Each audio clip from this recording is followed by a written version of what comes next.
নমস্কার, আমি doctor T K. Haldar. আপনাদের উদ্দেশ্যে একটি ছোট্ট কথা জানিয়ে রাখি যে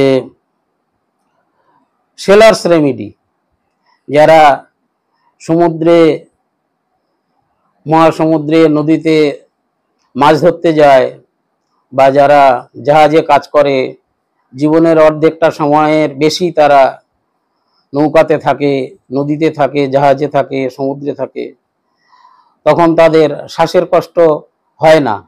কিন্তু তারা যখন বাড়িতে ফিরে আসে তখন তাদের শ্বাসের কষ্ট হয়। তাদের ক্ষেত্রে পরামর্শ হচ্ছে ব্রোমিয়াম, এটাকে বলা হয় সেলার্স রেমেডি।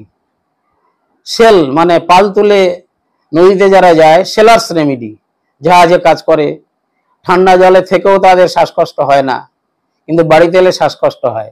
Sellers remedy, bromium.